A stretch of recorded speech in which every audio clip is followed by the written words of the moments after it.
Welcome to Real News. A second American stricken with the deadly Ebola virus arrived in Atlanta from Liberia today as major national media outlets dramatically covered the event. Missionary Nancy Wright-Bull joins her colleague, Dr. Kent Brantley, the first ever Ebola-infected patient to arrive on American soil, for treatment in a specialized isolation unit at Emory University Hospital. We can now see that it looks as though Ms. Wright-Bull is, she's on a stretcher. She is not walking as Dr. Kent Brantley was able to do. I don't know if you can see from this view, but it doesn't appear that there's a respirator. There is some medical equipment with that gurney and the two workers. Even though Ebola is typically 90% fatal and the outbreak in West Africa is the largest in history with the death toll approaching about 900, some argue that the media coverage here in the U.S. is overstating the actual risks to Americans and it's creating an unnecessary hysteria. Wesley Pruden of the Washington Times writes, "Hysteria is contagious too, and far more contagious than a mere virus.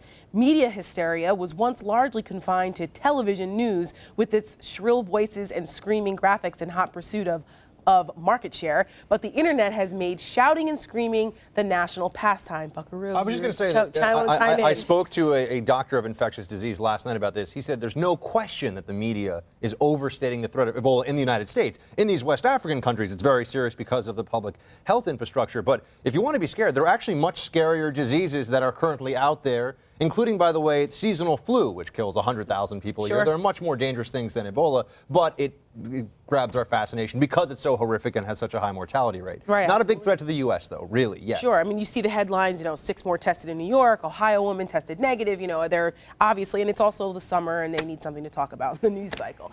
Now, perhaps that is the case, but the result is the hysteria over Ebola. We're wondering, is that actually overshadowing the first ever African Leaders Summit currently underway in Washington?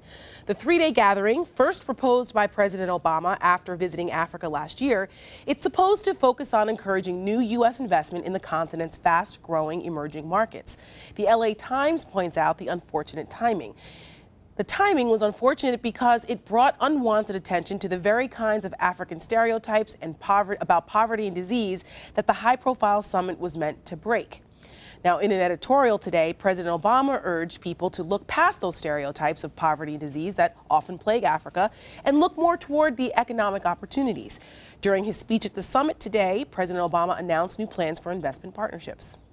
All told, American companies, many with our trade assistance, are announcing new deals in clean energy, aviation, banking, and construction worth more than $14 billion, spurring development across Africa and selling more goods stamped with that proud label, Made in America. Well, joining us tonight is Gillian Turner, who served in the White House National Security Council and currently works at a national security strategy firm, sound like George Bush, strategy firm where her regional focus is on Africa. Thank you for joining us, Gillian. Thank you, Tara. So the president made an announcement today, and this summit was kind of his brainchild after he visited Africa last year, as I mentioned. And I'm sure the last thing they wanted to focus on was the Ebola virus and some of the problems going on in Africa. But this $14 billion announcement, is this because China is seriously outpacing us as far as investment in Africa, and we kind of need to do something over there before the Chinese take over Africa too? Look, this administration has certainly made much about China's so-called competitive advantage in Africa throughout the continent. I think that they've adamantly, stated that this, the $14 billion program that you speak of is not to kind of compete directly in that forum, but rather is to try and help the United States independently improve its relationship with Africa. What I want to say about that is that to date, as of now, China's investment in Africa, China's trade with Africa, I should say, totals something like $200 billion, while the U.S. is about half of that. So I think that when we're talking about Ebola at the summit and we're talking about Ebola vis-a-vis the president improving relationships with African heads of state, what better of an issue in which to prove our competitive advantage over China in the region? by showing African heads of state, that the United States is #1 engaged, that we care, that we know about what's happening on the ground, and that we're willing to not only invest in sort of African economic development, but we're interested in actually investing in the well-being of African citizens. Just to further that point, the Financial Times says that China-Africa trade has shot up more than tenfold since 2000 to just under 170 billion in 2012, twice the level of U.S.-Africa trade. It has more than 150 commercial attachés in sub-Saharan Africa against just 6 for the U.S. And it seems as though that China's presence there, they also have 1 million citizens now because they've heavily invested in infrastructure projects. You know, we have foreign direct, if you just look at foreign direct investment officially, it looks like the United States is outpacing China, but I've read that there's up to $75 billion in unreported different infrastructure and other kinds of investment that's going on in Africa by the Chinese. That's absolutely what I've been hearing as well.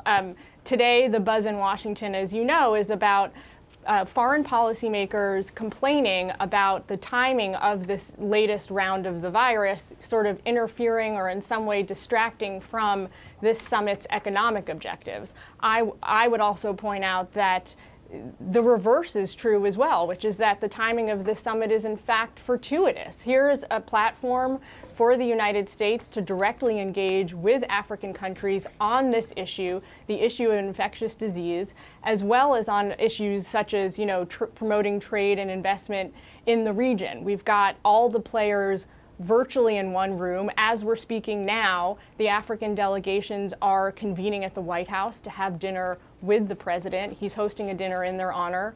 What better of a forum to talk about this? What I think is, you know, I also. Gillian, I just was going to. No, that's it. It's good to see you, Gillian. I was going to point out that the Bush administration, even among some of its most ardent critics, guys, was actually lauded for what it did in Africa, specifically to stop the spread of HIV in Africa. The Bush administration $48 billion for PEPFAR. $48 billion. The Bush administration was very involved in the African continent, did some very, really exceptional stuff there. And what's interesting is that with the Obama administration, even given that in some of the most senior foreign policy posts he has, you people like Susan Rice and Samantha Power, people who have really built their careers on being Africanists, it's gotten very scant attention from a policy perspective. It's interesting that Obama's, I don't want to say pivot because then we've already sort of decided that this is going to be worthless, but he's pivoting to Africa. But I want to defend that because I think that very often there's a tendency to focus on issues that Americans tend to associate with Africa, things like disease, HIV, AIDS, child soldiers, violence in the region, things like that,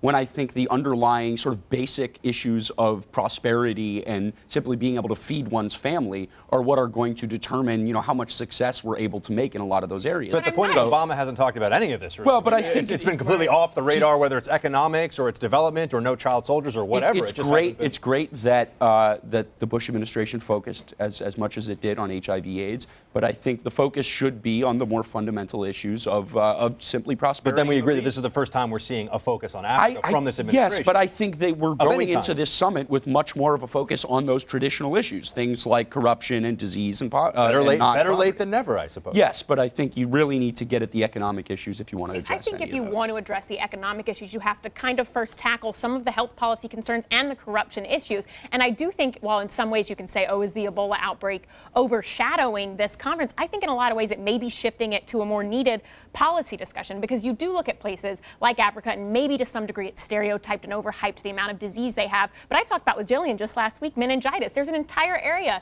in sub-Saharan Africa that they call the African meningitis belt because so many people die from it there. It is a real problem over there, and if you want to be successful in working with them economically, I think you also have to have some groundwork in policy and as well as the corruption. And public health is an issue that affects whether foreign governments and foreign countries, I should say, want to invest in areas. If there's the possibility that a country could have an outbreak that completely cripples it. I mean, America could handle an outbreak of different kinds of diseases, we would hope, but a country like Liberia or Sierra Leone, they have no hope of being able to do this on their own. So that in and of itself blocks some of the investment that you're talking about. We're seeing that now. The presidents of Liberia and Sierra Leone have not attended the conference here because they had to stay back home to take care of this crisis. And I don't think we could say that the administration is focusing on Africa because they don't focus on anything. They just kind of skate from one thing to the next. It's a pivot. And I certainly don't think they have the skill or the interest to actually engage on this. But one thing on the Ebola thing, that the coverage on this has been honestly sickening. I mean, pardon the pun.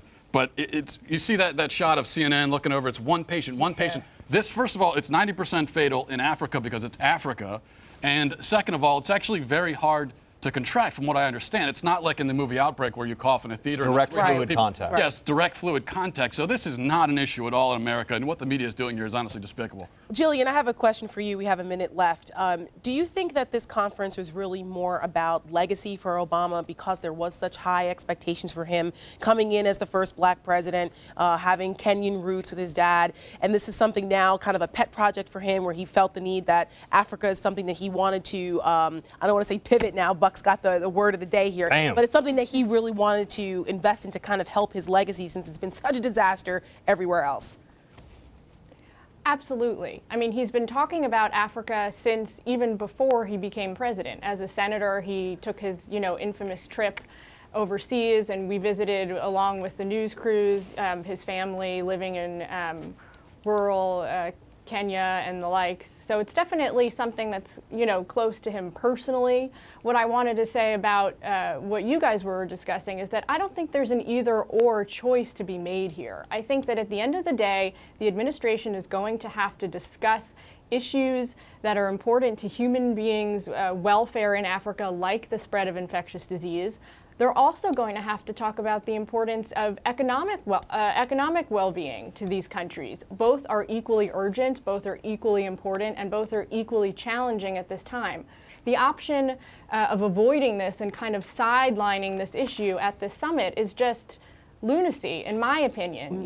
Relegating this to kind of, talks that are happening at the coffee shop down the road on the sidelines is not the way to go. The African leaders that have come all the way here are struggling with this issue. They're worried about it, especially those countries that are close to the West or part of the West African region. And I think that it's folly to imagine we have the luxury of choice in the matter. And the third prong to that triumvirate would be the emerging Islamic terrorist threat in some of those countries, but that'll have to be saved for another day. Gillian, thank you again for joining us tonight. Thanks very much. 4 states are holding midterm primaries today, but there are some people already looking well beyond November. For example, the White House strategist tasked with figuring out how the last 2 years of the Obama administration will play out. Ellison has details after the break.